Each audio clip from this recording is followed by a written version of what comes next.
Assalamualaikum warahmatullahi wabarakatuh. Perkenalkan, nama saya Hanifah Nunaili dari Prodi PGMI semester 6A dengan NIM 0443. Di sini Ustadzah mau menjelaskan tentang meneladani Abu Bakar As-Siddiq.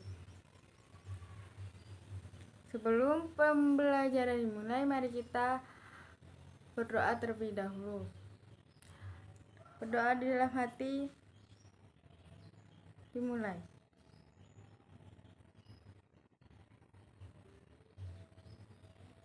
Selesai. Nah, kemarin kita ada yang ingat, kemarin kita belajar tentang Umar bin Khattab. Nah, sekarang kita beralih tentang meneladani sahabat Abu Bakar As-Siddiq. Nah, di sini siapa tahu kisah Abu Bakar As-Siddiq? Nah, di sana ada, kita jelaskan tentang kelahiran Abu Bakar As-Siddiq dulu ya. Nah, Abu Bakar lahir pada tahun ketiga tahun Gajah, yaitu 573 Masehi, atau 3 tahun lebih muda dari Rasulullah SAW. Abu Bakar mempunyai nama asli Abdullah ibnu Abi Quhafa Utsman bin Amir bin Amr bin Sa'ad bin Taim bin Murad At-Tamimi, singkat Abdullah bin Abil Quhar At-Tamimi. Garis keturunan bertemu dengan garis keturunan Rasulullah SAW pada Murrah bin Khattab, yaitu kakek yang ketujuh. Di masa jahiliyah sebelum masuk Islam, ia bernama Abdul Ka'bah. Kemudian setelah masuk Islam, namanya diubah oleh Nabi Muhammad SAW menjadi Abdullah. Nama panggilan banyak diantaranya adalah Abu Bakar As-Siddiq, Al-Atiq, Abdullah, dan Abdul Khalifah. Namun yang paling terkenal di kalangan dulu yaitu Abu Bakar As-Siddiq sampai sekarang. Nah, anak-anak, kita dan lebih jelasnya nanti ada video yang Ustadzah tampilkan setelah penjelasan Ustadzah kali ini. Nah, nanti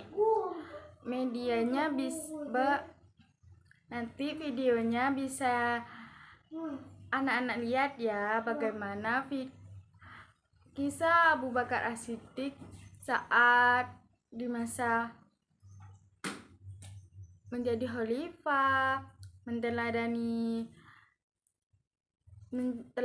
kisah Abu Bakar As-Siddiq, gimana menjadi tokoh utama pada kekhalifahan Umar Abu Bakar As-Siddiq, dan saat pengangkatan menjadi khalifah setelah kematian Nabi Muhammad SAW.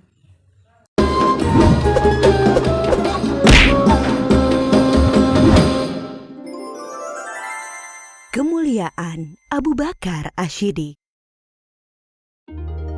Abu Bakar bernama asli Abdullah. Lahir di Mekah 2 tahun 2 bulan setelah kelahiran Rasulullah Shallallahu Alaihi Wasallam. Ia dipanggil Abu Bakar karena ia sering menjadi pelopor kebaikan. Abu berarti bapak dan Bakar berarti segera atau dini atau awal. Sebab itu beliau selanjutnya disebut Abu Bakar. Sejak kecil, Abu Bakar senang sekali berbuat kebajikan dan hal-hal terpuji. Salah satu sahabatnya berkata, "Sesungguhnya engkau selalu menyambung tali silaturahim, selalu berkata benar, banyak menanggung kesulitan orang lain, menolong orang-orang yang menderita, dan menghormati tamu." Begitu kesaksian Ibnu Dugunah, sahabat Abu Bakar. Abu Bakar termasuk orang yang paling utama masuk Islam. Ia adalah sahabat Nabi Muhammad SAW yang paling setia, mendampingi Rasulullah sejak masuk Islam sampai meninggal. ketika Nabi Muhammad SAW berhijrah dari Mekah ke Madinah, Abu Bakarlah yang menemaninya. Pada saat itu, Kamis 27 Safar tahun ke-14 kenabian, waktu tengah hari, Rasulullah SAW mendatangi Abu Bakar di rumahnya. Abu Bakar berkata, Demi Allah, beliau tidak akan kemari pada saat begini, kecuali ada urusan penting. Beliau mengabarkan kepada Abu Bakar bahwa Allah Subhanahu wa Ta'ala telah mengizinkannya untuk hijrah ke Madinah. Setelah memastikan rencana hijrah, Rasulullah SAW pulang ke rumah sambil menunggu waktu malam tiba. Pada hari yang sama, para tokoh kafir Quraisy sedang mengepung rumah Rasulullah SAW. Mereka berniat akan membunuhnya. Setelah lewat tengah malam, mereka meyakini inilah cara terakhir untuk menghentikan Rasulullah berdakwah kepada Islam. Ketika malam semakin larut, Rasulullah keluar dari rumahnya menuju rumah Abu Bakar tanpa diketahui oleh orang-orang yang memusuhinya. Lalu mereka berdua berusaha keluar dari Mekah sebelum fajar menyingsing. Mereka justru menuju ke arah Yaman, arah selatan Mekah, tidak langsung menuju ke Madinah. Setelah sampai di dekat bukit yang tinggi dan terjal, mereka berdua berencana bersembunyi. Abu Bakar membantu Rasulullah SAW sambil menggendong naik ke atas bukit. Di depan mulut goa yang dikenal dengan Goa Thur, Abu Bakar berkata, Ya Rasulullah, engkau jangan masuk sebelum aku masuk terlebih dahulu, agar jika ada sesuatu yang berbahaya, akulah yang kena, bukan engkau. Abu Bakar masuk dan membersihkan goa. Ia memeriksa dinding-dinding goa. Lalu Abu Bakar menyobek kain yang dipakainya untuk menyumbat lubang-lubang yang ada di dinding goa. Setelah itu ia berkata, Silahkan masuk ya Rasulullah. Rasulullah masuk ke dalam goa, lalu menyandarkan kepalanya ke sebuah batu dan memejamkan mata. Abu Bakar menjaganya. Tiba-tiba kaki Abu Bakar disengat oleh binatang berbisa dari balik lubang yang disumbatnya. Ia berusaha tidak bergerak sambil menahan rasa sakitnya karena khawatir akan membangunkan Rasulullah.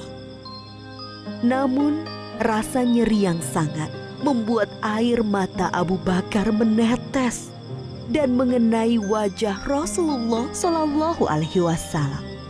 Rasulullah terbangun dan bertanya, "Apa yang terjadi, wahai Abu Bakar?" Aku disengat binatang berbisa, wahai Rasulullah. Lalu Rasulullah meludahi luka Abu Bakar dan rasa nyeri hilang seketika. Abu Bakar mendampingi Rasulullah SAW dalam hijrah ke Madinah selama 10 hari, 3 hari di Gua Sur dan 7 hari di perjalanan ke Yatsrib, Madinah. Sampai mereka tiba di Madinah dengan selamat pada hari Senin 8 Rabiul Awal tahun 14 kenabian. Abu Bakar seorang yang pemberani. Ali bin Abi Thalib berkata, Ketika perang Badar, kami mendirikan tenda untuk Rasulullah SAW. Lalu kami bertanya, siapa yang bersedia mendampingi Rasulullah SAW agar tidak ada musuh yang bisa mendekatinya? Demi Allah, tak satu pun dari kami yang maju selain Abu Bakar. Abu Bakar juga seorang yang sangat dermawan. Putri Abu Bakar, Aisyah menceritakan, ketika masuk Islam, Abu Bakar memiliki 40.000 dinar keping emas. Ia menginfakkan seluruh hartanya itu kepada Rasulullah SAW. Abu Bakar, seorang yang cerdas dan berilmu luas. Abdullah bin Umar pernah ditanya, siapakah yang memberi fatwa di masa Rasulullah SAW? Ia menjawab, Abu Bakar dan Umar, dan aku tidak mengetahui orang lain selain mereka berdua. Abu Bakar juga sosok yang paling baik dan utama. Abdullah bin Umar berkisah, Di masa Rasulullah, kami diperintahkan memilih orang-orang. Kami pun memilih Abu Bakar, lalu Umar, lalu Utsman. Dan terlihat Rasulullah Shallallahu Alaihi Wasallam tidak menentang hal itu. Abu Hurairah berkata, Rasulullah Shallallahu Alaihi Wasallam bertanya, "Siapa di antara kalian yang puasa hari ini?" Abu Bakar menjawab, Aku. Rasulullah Shallallahu Alaihi Wasallam bertanya lagi, "Siapa yang ikut mengantar jenazah?" Abu Bakar menjawab, Aku. Rasulullah Shallallahu Alaihi Wasallam bertanya lagi, "Siapa yang memberi makan orang miskin hari ini?" Lagi-lagi Abu Bakar menjawab, Aku. Rasulullah Shallallahu Alaihi Wasallam bertanya lagi, "Siapa yang menjenguk orang sakit hari ini?" Abu Bakar menjawab, Aku. Lalu Rasulullah bersabda, "Tidaklah semua perkara yang aku sebutkan tadi dilakukan oleh seseorang, melainkan orang itu akan masuk surga." Ketika Rasulullah Shallallahu Alaihi Wasallam jatuh sakit, kemudian sakitnya semakin parah, beliau bersabda, "Suruhlah Abu Bakar untuk menjadi imam sholat." Sebagian ulama sahabat memahami bahwa perintah ini adalah petunjuk Nabi Muhammad Shallallahu Alaihi Wasallam bahwa Abu Bakar adalah sahabat yang paling utama. Rasulullah juga pernah berpesan kepada Bilal sahabatnya, "Wahai Bilal, jika waktu sholat telah tiba dan aku belum datang, mintalah Abu Bakar menjadi imam." Oleh karena itu, setelah Rasulullah Shallallahu Alaihi Wasallam wafat, Abu Bakar dibaiat sebagai pengganti pemimpin umat Islam. Ia menjabat sebagai khalifah selama sekitar 3 tahun. Selama memimpin kaum muslimin, Abu Bakar telah banyak memberikan karya-karya penting bagi perkembangan Islam dan kemajuan kaum muslimin. Antara lain, memerangi orang-orang murtad yang keluar dari Islam, melanjutkan rencana pengiriman pasukan Usamah bin Zaid yang sebelumnya telah dipersiapkan oleh Rasulullah Shallallahu Alaihi Wasallam, memerangi para pembangkang zakat, memerangi nabi palsu Musailamah al-Kadzab, dan membukukan Al-Quran. Ide pembukuan Al-Quran datang dari sahabat Umar radhiyallahu anhu. Awalnya, Abu Bakar berkali-kali menolak pendapat itu. Namun setelah terjadi diskusi panjang, akhirnya Abu Bakar menerima hal tersebut. Lalu Abu Bakar memanggil sahabat Zaid bin Sabit, yaitu sahabat yang menjadi pencatat wahyu di masa Nabi Muhammad Shallallahu Alaihi Wasallam. Dia bercerita kepadanya, Sesungguhnya Umar telah mendatangiku dan ia berkata kepadaku, banyak sahabat penghafal Al-Quran yang gugur dalam perang Yamamah, yaitu perang melawan Musailamah al-Kadzab, sang nabi palsu dan pasukannya. Aku khawatir peristiwa serupa juga menimpa para qurra, para penghafal Al-Quran dalam peristiwa lainnya. Akibatnya akan hilang sebagian besar dari Al-Quran. Wahai Zaid, engkau anak muda yang cerdas. Kami mempercayaimu sepenuhnya bahwa engkau juga juru tulis wahyu Rasulullah. Jadi, carilah ayat-ayat Al-Quran itu, lalu kumpulkanlah. Zaid menolak sambil berkata kepada Abu Bakar dan Umar, Mengapa kalian akan melakukan sesuatu yang tidak pernah dilakukan oleh Rasulullah Shallallahu Alaihi Wasallam? Demi Allah, ini perbuatan yang baik. Tukas Abu Bakar. Zaid mengulangi penolakannya Tidak, sambil bergumam, andai kata ia membebaniku untuk memindahkan sebuah gunung, itu jauh lebih ringan daripada perintahnya menghimpun ayat-ayat Al-Quran. Namun setelah diskusi, akhirnya Zaid menerima dan berkata, Akhirnya Allah Subhanahu wa Ta'ala membukakan pintu hatiku, seperti halnya Allah membukakan hati Umar dan Abu Bakar. Mulailah aku mengumpulkan ayat-ayat Al-Quran yang tertulis di dedaunan, pelepah kurma, tulang belulang, juga dari para penghafal Al-Quran. Setelah terkumpul menjadi satu mushaf, Khalifah Abu Bakar menyimpannya sampai wafatnya. Inilah jasa Abu Bakar yang sangat berharga dan masih bisa dirasakan oleh kaum muslimin hingga saat ini. Pada hari-hari terakhirnya, Abu Bakar sakit demam sekitar 15 hari. beliau pun masih berpikir untuk kebaikan Islam dan kaum muslimin. Abu Bakar berusaha mencarikan pemimpin terbaik bagi kaum muslimin, memikirkan persatuan kaum muslimin, menjauhkan kaum muslimin dari perselisihan. Ia memanggil beberapa sahabat senior untuk dimintai pendapat tentang Umar. Ia juga meminta Utsman bin Affan untuk menuliskan surat wasiat, lalu memberinya cap stempel dan membawanya keluar untuk dibacakan kepada kaum muslimin agar mentaati keputusan Abu Bakar dalam menetapkan Umar bin Khattab sebagai penggantinya memimpin umat Islam. Aisyah, putri Abu Bakar, berkisah, pada penghujung usianya, Abu Bakar bertanya kepadanya, Pada hari apakah Rasulullah Shallallahu Alaihi Wasallam wafat? Aku menjawab, pada hari Senin. Ia berkata, Semoga aku meninggal antara saat ini hingga malam nanti. ternyata ia meninggal pada malam Selasa dan dimakamkan sebelum subuh. Abu Bakar adalah sahabat sekaligus murid dari Rasulullah Shallallahu Alaihi Wasallam. Ia mencontohkan bagaimana seharusnya sikap seseorang kepada sahabatnya dan murid kepada gurunya, yaitu rela menemani dalam suka dan duka, siap membantu dan menolong dengan harta, tenaga, waktu, bahkan jiwa, dan selalu berusaha menghormati, memuliakan, dan melindungi kehormatannya. Seseorang akan selalu dikenang baik jika ia telah berkarya untuk kebaikan umat manusia, dan sebaliknya, ia akan dikenang buruk jika ia berlaku jahat bagi manusia.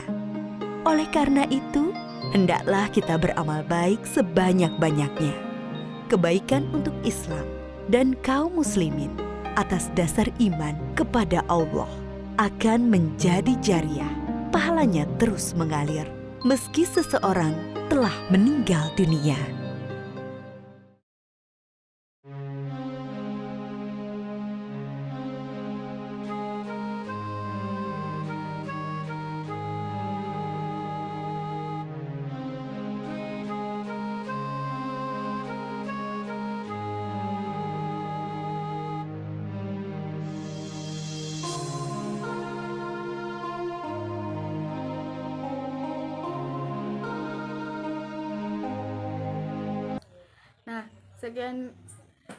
Sekian itu saja yang bisa saya sampaikan.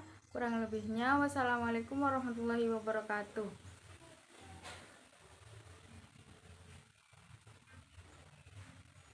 Body, I'm an icon, man. My girl about a 10. I should fuck her